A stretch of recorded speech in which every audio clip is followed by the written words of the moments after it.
Assalamualaikum warahmatullahi wabarakatuh.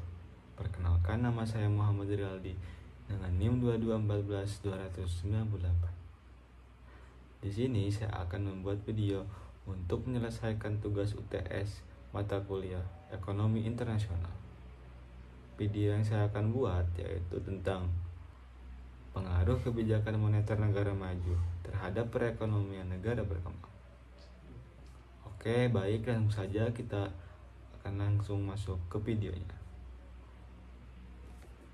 Pengaruh kebijakan moneter di negara maju terhadap ekonomi negara berkembang. Apa itu kebijakan moneter? Kebijakan moneter adalah instrumen yang digunakan oleh bank sentral suatu negara atau kawasan untuk mengontrol jumlah uang yang beredar dan menetapkan tingkat suku bunga demi mencapai tujuan ekonomi tertentu seperti pertumbuhan ekonomi, inflasi yang stabil, dan maksimum lapangan pekerjaan. Kebijakan ini dianggap vital dalam menjaga stabilitas suatu ekonomi negara. Kebijakan moneter di negara maju. Negara maju seperti Amerika Serikat, Jepang, dan anggota Uni Eropa memiliki sistem kebijakan moneter yang relatif mapan dengan berbagai alat yang kompleks. Berikut adalah elemen-elemen penting dalam kebijakan moneter negara mereka. Pertama, ada tujuan utama dalam kebijakan moneter negara mereka. Yang pertama adalah stabilitas harga, menargetkan inflasi yang rendah dan stabil untuk melindungi daya beli. Yang kedua, pertumbuhan ekonomi, mendorong pertumbuhan dan investasi melalui suku bunga yang moderat. Dan yang terakhir, lapangan pekerjaan, mengupayakan tingkat pengangguran yang rendah di negara mereka. Kemudian ada alat kebijakan. Yang pertama yaitu suku bunga. Penetapan suku bunga sebagai acuan negara tersebut.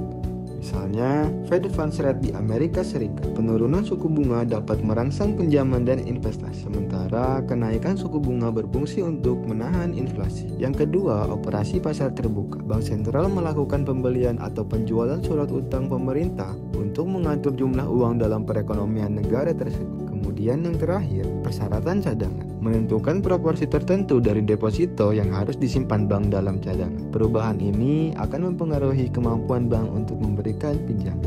Selanjutnya ada saluran transmisi kebijakan moneter. Kebijakan moneter di negara maju dapat mempengaruhi perekonomian di negara berkembang melalui beberapa saluran transmisi. Yang pertama yaitu pengaruh suku bunga. Ketika suku bunga di negara maju naik, maka biaya pinjaman di negara berkembang juga akan meningkat, yang dapat mengurangi minatnya investasi. Kemudian yang kedua, nilai tukar. Perubahan dalam kebijakan moneter dapat menyebabkan penguatan atau pelemahan mata uang. Misalnya, US dollar yang kuat dapat menekan mata uang negara berkembang, mempengaruhi ekspor dan neraca perdagangan. Dan yang terakhir, aliran modal. Negara berkembang seringkali mendapatkan akses pada aliran investasi asing. Ketika suku bunga di negara maju rendah, namun saat kebijakan moneter berubah, arus keluar modal juga dapat terjadi dengan cepat. Dampak terhadap negara berkembang. Kebijakan moneter berdampak positif dan negatif terhadap negara berkembang. Dampak positif yang pertama yaitu akses pembiayaan.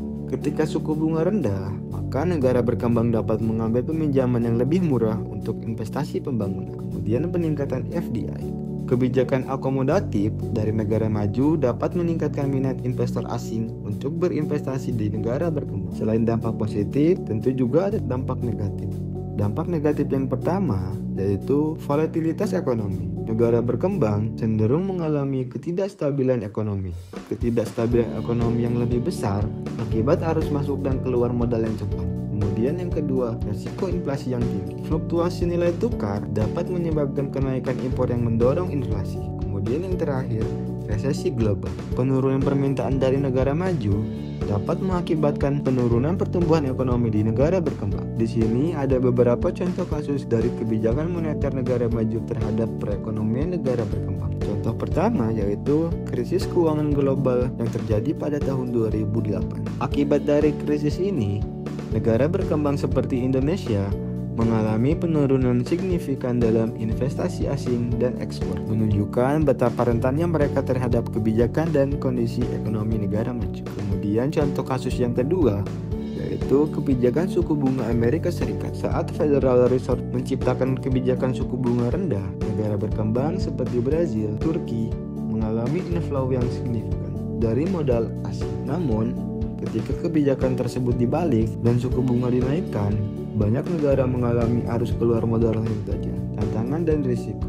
Di sini ada beberapa tantangan dan risiko dari kebijakan moneter negara maju. Yang pertama yaitu ketergantungan ekonomi. Tergantungan ekonomi pada investasi asing meningkatkan kerentanan terhadap perubahan dalam kebijakan moneter negara maju. Kedua, pentingnya diversifikasi ekonomi. Negara berkembang perlu berusaha untuk meningkatkan diversifikasi dalam perekonomian mereka untuk mengurangi dampak dari fluktuasi dalam aliran modal. Kemudian yang terakhir, tidak stabilan keuangan. Fluktuasi yang cepat dalam aliran modal dapat membawa risiko krisis keuangan, terutama jika negara berkembang tidak memiliki cadangan devisa yang cukup. Jadi, kesimpulan pada video kali ini, kebijakan moneter yang diterapkan di negara maju memiliki pengaruh yang signifikan terhadap ekonomi negara berkembang. Di satu sisi, suku bunga yang rendah di negara maju dapat meningkatkan akses pembiayaan bagi negara berkembang, mendorong investasi, dan mendukung pertumbuhan ekonomi. Namun, di sisi lain, perubahan mendadak dalam kebijakan moneter dapat menimbulkan polaritas ekonomi yang beresiko, mengakibatkan krisis di negara berkembang, serta menyebabkan inflasi dan devaluasi mata uang yang merugikan masyarakat. Oleh karena itu, penting bagi negara berkembang untuk mengembangkan kebijakan yang proaktif guna mengurangi ketergantungan pada aliran modal asing. Kerjasama internasional yang lebih kuat antara negara maju dan berkembang juga menjadi kunci untuk menciptakan stabilitas dan kesejahteraan dalam sistem ekonomi global. Dengan memahami dinamika ini, negara berkembang dapat lebih siap menghadapi tantangan dan memanfaatkan peluang untuk pertumbuhan yang berkelanjutan.